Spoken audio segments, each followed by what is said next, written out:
റവയും തേങ്ങയും ഉപയോഗിച്ച് ചെയ്യുന്ന ഒരു അറബിക് സ്വീറ്റ് റെസിപ്പിയുമായിട്ടാണ് ഞാനിന്ന് വന്നിട്ടുള്ളത്. വളരെ കുറച്ച് ഇൻഗ്രീഡിയൻസ് മതി, എന്നാലും അത് കഴിക്കാൻ നല്ല ടേസ്റ്റുമാണ് കേട്ടോ. അപ്പോൾ ഈസി ആയിട്ട് ഇതെങ്ങനെ തയ്യാറാക്കുന്നത് നോക്കാം.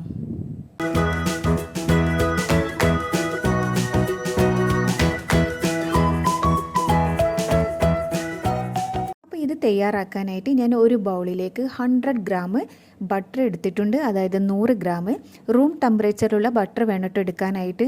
അപ്പോൾ ഫ്രിഡ്ജിൽ വെച്ചിട്ടുള്ള ബട്ടർ ആണെങ്കിൽ അത് നേരത്തെ തന്നെ ഒന്ന് പുറത്തെടുത്ത് വെച്ച് അതിൻ്റെ തണുപ്പൊക്കെ മാറിയിട്ട് വേണം നമ്മളിത് ബേക്ക് ചെയ്തെടുക്കാനായിട്ട്. ഇനി ഇതിലേക്ക് നമ്മൾ മധുരത്തിനായിട്ട് ചേർത്ത് കൊടുക്കുന്നത് കണ്ടൻസ്ഡ് മിൽക്കാണ്. അത് ഏകദേശം 1/2 കപ്പ് ചേർത്ത് കൊടുക്കാം. ഇതിൽ നമ്മൾ പഞ്ചസാര ഒന്നും ചേർക്കുന്നില്ല കേട്ടോ, കണ്ടൻസ്ഡ് മിൽക്ക് മാത്രമാണ് ചേർക്കുന്നത്. അപ്പോൾ ഈ ബട്ടറും കണ്ടൻസ്ഡ് മിൽക്കും നന്നായിട്ട് ഒരു വിസ്ക് ഉപയോഗിച്ചിട്ട് മിക്സ് ചെയ്തെടുക്കാം. നല്ലൊരു ക്രീമി പരുവത്തിൽ വേണം കേട്ടോ എടുക്കാനായിട്ട്. വിസ്ക് ഇല്ലെങ്കിൽ ഒരു സ്പൂൺ ആയാലും മതി. അപ്പോൾ അതാ കണ്ടൻസ്ഡ് മിൽക്കും അതുപോലെ ബട്ടറും നന്നായിട്ട് ബീറ്റായി വന്നിട്ടുണ്ട്. ഇതിലേക്ക് ഇനി നല്ലൊരു ഫ്ലേവറിനായിട്ട് 1 ടീസ്പൂണ് വാനില എസൻസ് ചേർത്ത് കൊടുക്കാം. അപ്പോൾ വാനില എസൻസും കൂടി ചേർത്ത് നന്നായിട്ട് വീണ്ടും ഒന്ന് മിക്സ് ചെയ്തെടുക്കാം. ഇനി ഇതിലേക്ക് ഞാൻ 1 കപ്പ് റവയാണ് ചേർത്ത് കൊടുക്കുന്നത്. അപ്പോൾ നിങ്ങളുടെ കയ്യിൽ കപ്പ് ഇല്ലെങ്കിൽ അതൊരു ഗ്ലാസ്സിൽ അളന്നെടുത്താലും മതി കേട്ടോ. അതുപോലെ തന്നെ 1 കപ്പ് ഡെസിക്കേറ്റഡ് കോക്കനട്ട് ചേർത്ത് കൊടുക്കാം. അതായത് തേങ്ങാപ്പീര.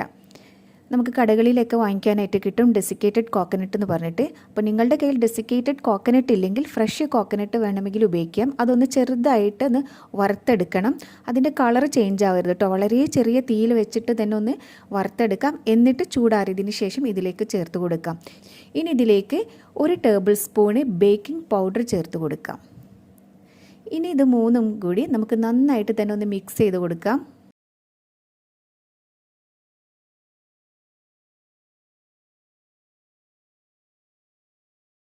അപ്പോൾ ഇത് നല്ല തിക്കായിട്ടാണ് കേട്ടോ ഇരിക്കുന്നത്. ഇനി ഇതിലേക്ക് നമുക്ക് പാല് ചേർത്ത് കൊടുക്കണം. ഞാനിവിടെ 1/2 കപ്പ് പാല് മെഷർ ചെയ്തെടുത്തിട്ടുണ്ട്. അതിൽ നിന്ന് നമുക്ക് ആദ്യം പകുതി ചേർത്ത് കൊടുക്കാം. അപ്പോൾ ഞാൻ നേരത്തെ നിങ്ങളുടെ അടുത്ത് പറഞ്ഞല്ലോ, മെഷറിംഗ് കപ്പ് ഇല്ലെങ്കിൽ ഗ്ലാസ്സിന് അളന്നെടുത്താൽ മതി. നിങ്ങൾ ഏത് ഗ്ലാസ്സിനാണോ റവയും ഡെസിക്കേറ്റഡ് കോക്കനട്ടും എടുത്തിട്ടുള്ളത് ആ ഗ്ലാസ്സിന് തന്നെ 1/2 കപ്പ് പാല് അളന്നെടുത്താൽ മതി. അപ്പോൾ പാല് ചേർത്ത് മിക്സ് ചെയ്ത് കൊടുത്ത ശേഷം വീണ്ടും നമുക്ക് ബാക്കിയുള്ള പാലും കൂടി ചേർത്ത് നന്നായിട്ട് ഒന്നുകൂടെ മിക്സ് ചെയ്തെടുക്കാം. അപ്പോൾ ഇത് പെട്ടെന്ന് തന്നെ മിക്സ് ആയി കിട്ടും കേട്ടോ, ഒരുപാട് ടൈമൊന്നും വേണ്ട.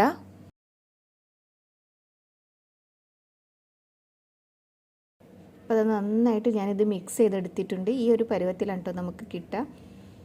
ഇനി നമുക്കിത് ബേക്ക് ചെയ്യാം. അപ്പോൾ ഞാനിവിടെ ബേക്കിംഗ് ട്രേ എടുത്തിട്ട് അതിലേക്ക് കുറച്ച് ഓയിലൊക്കെ സ്പ്രെഡ് ചെയ്ത് കൊടുത്ത് അതിൻ്റെ മുകളിൽ ഒരു ബട്ടർ പേപ്പർ വെച്ച് കൊടുത്തിട്ടുണ്ട്. ആ ബട്ടർ പേപ്പറിൻ്റെ മുകളിലും കുറച്ച് ഓയിലൊന്ന് സ്പ്രെഡ് ചെയ്ത് കൊടുക്കണം. ഇനി ഇതിലേക്ക് നമുക്ക് നമ്മൾ തയ്യാറാക്കിയ ബാറ്റർ ഒഴിച്ചു കൊടുക്കാം. സ്ക്വയർ ആയിട്ടുള്ള കേക്ക് ടിൻ തന്നെ വേണമെന്നില്ല കേട്ടോ. നിങ്ങളുടെ കയ്യിൽ റൗണ്ട് ഷേപ്പുള്ള കേക്ക് ടിൻ ആണെങ്കിൽ അതായാലും മതി. ഇനി ഇതെല്ലാ ഭാഗത്തേക്കും ഒരേപോലെ ഒന്ന് സ്പ്രെഡ് ചെയ്ത് കൊടുക്കണം. അപ്പോൾ അതെല്ലാ ഭാഗത്തേക്കും ഞാൻ സ്പ്രെഡ് ചെയ്ത് കൊടുത്തിട്ടുണ്ട്. ഇനി ഇതൊന്ന് ടാപ്പ് ചെയ്ത് കൊടുക്കാം. ഇനി ഒരു കത്തി ഉപയോഗിച്ചിട്ട് നമുക്ക് ഇതുപോലെ ഒന്ന് കട്ട് ചെയ്ത് കൊടുക്കാം.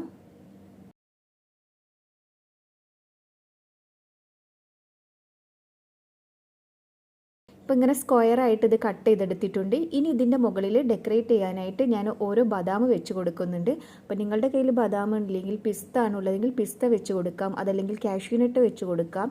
ഇനി ഒന്നും വെച്ചിട്ടില്ലെങ്കിലും നല്ല ടേസ്റ്റാണ് കേട്ടോ. അപ്പോൾ ഓരോ സ്ക്വയറിൻ്റെ ഉള്ളിൽ ഞാൻ ഓരോ ബദാം വീതം വെച്ച് കൊടുക്കുന്നുണ്ട്. ഞാൻ തൊലിയോട് കൂടിയിട്ട് തന്നെയാണ് വെച്ച് കൊടുക്കുന്നത്. നിങ്ങൾക്ക് തൊലി റിമൂവ് ചെയ്തിട്ടാണ് വെക്കുന്ന ഇഷ്ടമെങ്കിൽ അങ്ങനെ വെച്ച് കൊടുക്കാം. അപ്പോൾ അത് മുഴുവനായിട്ട് ഞാൻ വെച്ച് കൊടുത്തിട്ടുണ്ട്. ഇനി നമുക്കിത് ബേക്ക് ചെയ്തെടുക്കാം. അപ്പോൾ ഞാനിത് അവനിലാണ് കേട്ടോ ബേക്ക് ചെയ്തെടുക്കുന്നത്. ഒരു 170 ഡിഗ്രിയിൽ 10 മിനിറ്റ് പ്രീ ഹീറ്റ് ചെയ്ത ശേഷം നമുക്കിതൊരു 25 to 30 മിനിറ്റ്സ് ബേക്ക് ചെയ്തെടുക്കാം. അവനില്ലാത്തവരാണെങ്കിൽ ഞാൻ ഇതിന് മുമ്പ് കുറേ വീഡിയോ കാണിച്ചിട്ടുണ്ട് കേക്കൊക്കെ ബേക്ക് ചെയ്യുന്നത്. ഒരു വലിയൊരു സോസ് പാൻ വെച്ചിട്ട് അതൊരു 10 മിനിറ്റ് മീഡിയം ടു ലോ ഫ്ലെയിമിൽ പ്രീ ഹീറ്റ് ചെയ്യാം. എന്നിട്ട് അതിൻ്റെ മുകളിൽ എന്തെങ്കിലും ഒരു റിങ് വെച്ച ശേഷം ഈ ഒരു കേക്ക് ടിൻ അതിലേക്ക് ഇറക്കി വെച്ചിട്ട് 25 to 30 മിനിറ്റ്സ് ബേക്ക് ചെയ്തെടുത്താൽ മതി. അപ്പോൾ നിങ്ങൾക്ക് എൻ്റെ മുൻപുള്ള വീഡിയോസ് കണ്ടാൽ അത് മനസ്സിലാക്കാനായിട്ട് പറ്റും. ഇനി നമുക്ക് ഇതിലേക്കുള്ള ഷുഗർ സിറപ്പ് ഒന്ന് തയ്യാറാക്കിയെടുക്കാം. അതിനായിട്ട് ഞാനിവിടെ ഒരു സോസ് പാൻ വെച്ചിട്ട് അതിലേക്ക് 1/4 കപ്പ് പഞ്ചസാര ചേർത്ത് കൊടുത്തിട്ടുണ്ട്. അതിനോടൊപ്പം തന്നെ 1/4 കപ്പ് വെള്ളം കൂടി ചേർത്ത് കൊടുത്തിട്ട് നന്നായിട്ടൊന്ന് തിളപ്പിച്ചെടുക്കാം. അപ്പോൾ പഞ്ചസാരയൊക്കെ നന്നായിട്ട് മെൽട്ടായി വന്നിട്ടുണ്ട്. ഈ ഒരു പരുവത്തിലാണ് നമുക്ക് വേണ്ടത്. ഒരുപാട് തിക്ക് സിറപ്പല്ല കേട്ടോ വേണ്ടത്. ഇനി നമുക്ക് തീ ഓഫാക്കിയിട്ട് ഇതൊന്ന് അടച്ച് വെക്കാം. അപ്പോൾ അതാ നമ്മുടെ ബസ്ബൂസ ഇവിടെ ബേക്കായി വന്നിട്ടുണ്ട്. ഏകദേശം ഒരു 30 മിനിറ്റ്സ് എനിക്ക് എടുത്തു കേട്ടോ ഇത് ബേക്കായി വരാനായിട്ട്. ഇനി ഇതിപ്പോൾ നല്ല ചൂടായിട്ടാണ് ഇരിക്കുന്നത്. ഈ ചൂടോട് കൂടി തന്നെ നമ്മൾ തയ്യാറാക്കിയ ഷുഗർ സിറപ്പ് ഇതിൻ്റെ മുകളിൽ ഒഴിച്ചു കൊടുക്കാം. മുഴുവനായിട്ട് ഒഴിച്ചു കൊടുക്കണം കേട്ടോ. അപ്പോൾ അതാ ഷുഗർ സിറപ്പ് മുഴുവനായിട്ട് ഞാൻ ഒഴിച്ചു കൊടുത്തിട്ടുണ്ട്. ഇപ്പോൾ നമ്മൾ നേരത്തെ കത്തിയോണ്ട് വരഞ്ഞിട്ടില്ലേ, അതൊന്നും കാണാനായിട്ട് പറ്റുന്നില്ല. അപ്പോൾ വീണ്ടും കത്തി എടുത്തിട്ട് ആ ഒരു കട്ട് ചെയ്ത ലൈൻസൊക്കെ കാണുന്നിട്ട് ആ ലൈൻസിൻ്റെ മുകളിലൂടെ വീണ്ടും ഒന്ന് ഇതുപോലെ കട്ട് ചെയ്ത് കൊടുക്കാം. അപ്പോൾ ഞാനിതവിടെ കട്ട് ചെയ്തെടുത്തിട്ടുണ്ട്. അപ്പോൾ അത് ചൂടാറിയതിന് ശേഷം കഴിക്കുന്നതാണ് കേട്ടോ കൂടുതൽ ടേസ്റ്റ് ഉണ്ടാവുക. ഇനി നിങ്ങൾക്ക് തണുപ്പിച്ചിട്ട് വേണമെങ്കിൽ തണുപ്പിച്ചിട്ട് കഴിക്കാം. നല്ലൊരു ടേസ്റ്റാണിത്. നമുക്ക് നോമ്പ് സമയത്തൊക്കെ കഴിക്കാനായിട്ട് പറ്റും. ഇനി അല്ലാത്ത സമയത്ത് പാർട്ടിയൊക്കെ ഉണ്ടെങ്കിൽ ആ പാർട്ടിയിലൊക്കെ നിങ്ങൾക്കിത് തയ്യാറാക്കി വെക്കാം കേട്ടോ. അപ്പോൾ നല്ലൊരു ടേസ്റ്റാണ്. കുറച്ച് ഡിഫറെൻ്റ് ആയിട്ടുള്ള നല്ല ടേസ്റ്റി ആയിട്ടുള്ള ഒരു ബസ്ബൂസയാണിത്. ഞാൻ റമദാനിന് സ്ഥിരമായിട്ട് ഉണ്ടാക്കുന്ന ഒരു സ്വീറ്റ് വിഭവമാണിത്. മക്കൾക്ക് ഭയങ്കര ഇഷ്ടമാണ്. പിന്നെ തേങ്ങയും റവയൊക്കെ കഴിക്കുമ്പോൾ നല്ലൊരു ടേസ്റ്റുമാണ്. പിന്നെ നല്ല സോഫ്റ്റ് ആയിട്ടാണ് ഇത് ഇരിക്കുന്നത്. നിങ്ങൾ കാണുമ്പോൾ തന്നെ മനസ്സിലാവും. ഇതിങ്ങനെ ആ ഷുഗർ സിറപ്പിലൊക്കെ കിടന്ന് ഇങ്ങനെ സോക്കായിട്ട് കഴിക്കാൻ നല്ല ടേസ്റ്റാണ്. അപ്പോൾ അത് വളരെ ഈസിയാണ് തയ്യാറാക്കാനായിട്ട്. ഒരുപാട് ഇൻഗ്രീഡിയൻസ് ഇല്ല. നമ്മൾ സാധാരണ ബസ്ബൂസയുടെ റെസിപ്പി നോക്കുകയാണെങ്കിൽ അതിൽ എഗ്ഗ് ചേർത്തിട്ടാണ് ഉണ്ടാവുക. ഇത് ഞാൻ എഗ്ഗൊന്നും ചേർക്കാത്ത വളരെ ഈസി ആയിട്ട് ചെയ്യുന്ന ഒരു വിധമാണ് കാണിച്ചിട്ടുള്ളത്. അപ്പോൾ നിങ്ങൾക്ക് എൻ്റെ വീഡിയോ ഇഷ്ടപ്പെട്ടിട്ടുണ്ടെങ്കിൽ ലൈക്ക് ചെയ്യാനും കമൻറ്റ് ചെയ്യാനും അതുപോലെ തന്നെ ഫ്രണ്ട്സൊക്കെ ആയിട്ട് ഷെയർ ചെയ്യാനും മറക്കരുത്. ഇനി പുതിയൊരു റെസിപ്പിയുമായിട്ട് നമുക്ക് വീണ്ടും കാണാം.